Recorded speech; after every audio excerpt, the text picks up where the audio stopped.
Yet again, the ANC is not bringing forward its best, is it? But before we get on to the main story, can I please thank all of you who have subscribed to this channel? Certainly, within the last 45 days, there has been a huge uptick in subscribers, and for that, I thank you. For those of you who are loyal watchers of the channel, I thank you too. For those of you who haven't subscribed, why haven't you? And please do, it really does help the channel grow. So, on to the actual news. Well, before we start, in our usual fashion, let's dunk on Blighty, and that is the jailing of a father who's been sent to prison for 2 years for allegedly selling stickers on the internet which read, "It's okay to be white." That's it. That's all he did. He sold stickers, and he's going to jail for 2 years for it. Outside of that, I brought you the story yesterday of the Turin Shroud. Some of you had a lot to say on the comments, some of you really enjoyed the topic, but either way, I thought I'd share with you something else, and that is AI has been used to recreate what they think that the image of Jesus would have looked like if the Turin Shroud were to be true. And here it is. You can let me know what you think of it in the comment section below.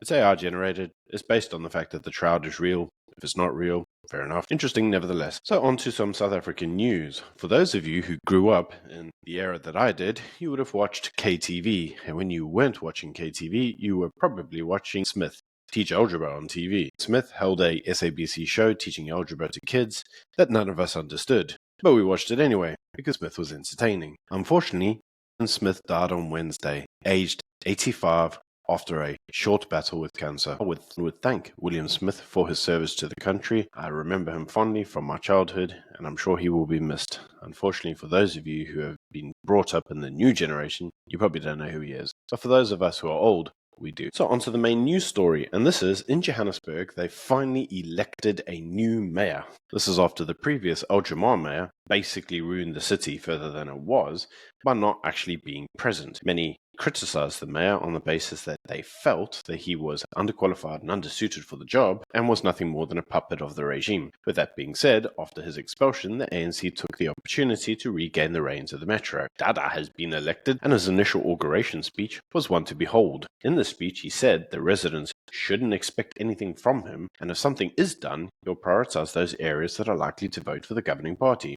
the ANC. He said that the shabby and neglected state of the city didn't bother him, and he told those who were complaining to stop, because you see, according to him, this is the state of the general world, and Johannesburg is no different. Many have criticized this initial speech on the basis that what it shows is that the ANC itself doesn't care for the capital city that made the country. For those of us in the know, this just seems to be ANC 101, which is more curious, because in other news, Panyaza Lesufi needs the DA in order to run Gauteng.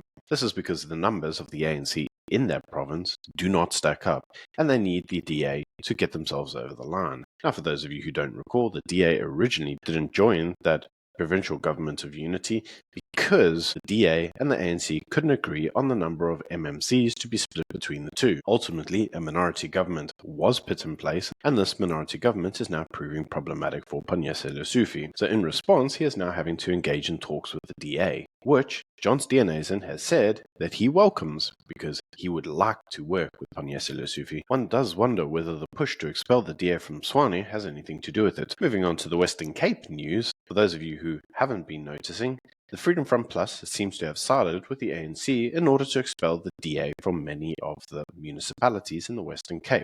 The Freedom Front Plus says that the reason for this is basically because the DA has got a bit too big for his boots, is engaging in forms of corruption and using its numbers to push through things that are unconscionable. John Steenhuisen is set to have talks with Peter Groenewald in order to iron out the differences between the two parties. One assumes that the reason for this is in order to bring some form of stability to the rest of the Western Cape, as the DA fears losing grip of some of the municipalities that it currently controls in that area. Talking of the Western Cape, Julius Malema claims that the EFF has huge potential in the Western Cape and urges his members to aggressively recruit volunteers in order to get those members. One wonders what figures that he's looking at, because if you looked at the last election, the EFF gained the lowest amount of votes in the Western Cape. This has led some to claim that the delusions with this guy runs deep. Moving then on to Nelson Mandela Bay, the city itself appears to be misgoverned by a minority party leader, which is part of the ANC-EFF's coalition around the country, which removed the DA from power.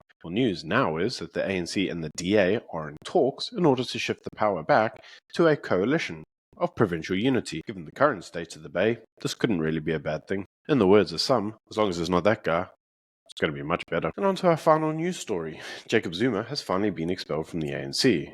Jacob Zuma previously had a hearing in order to determine whether he should be expelled from the ANC. We covered this story, and the ultimate reason that the ANC said that he should have been expelled was basically because he canvassed for another party and brought their party into disrepute. Jacob Zuma did not appear at his hearing and was given an extension in order to appeal the initial decision to expel him, but he didn't pitch to that either. So, as the deadline has now been missed, Jacob Zuma has officially been expelled from the party, which ends Jacob Zuma's time with the ANC. Jacob Zuma now is left with nothing more than the MK party, which I'm sure at this stage in his career suits him just fine. Well, that's it, ladies and gentlemen. That's it from me today, and I will leave you with this final clip, which is currently around the state of Blighty. It's worth a watch. And anyway, until next time, see you soon. This is in the last 24 hours.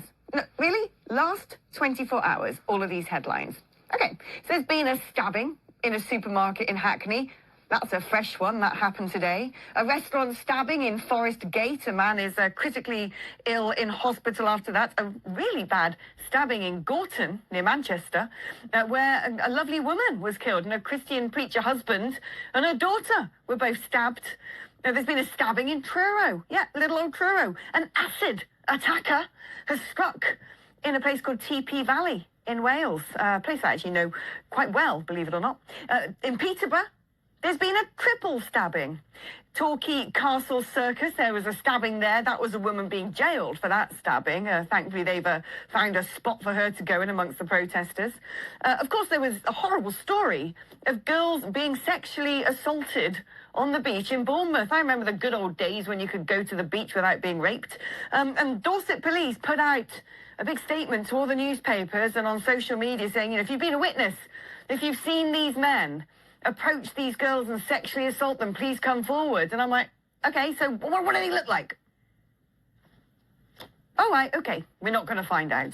That's very helpful.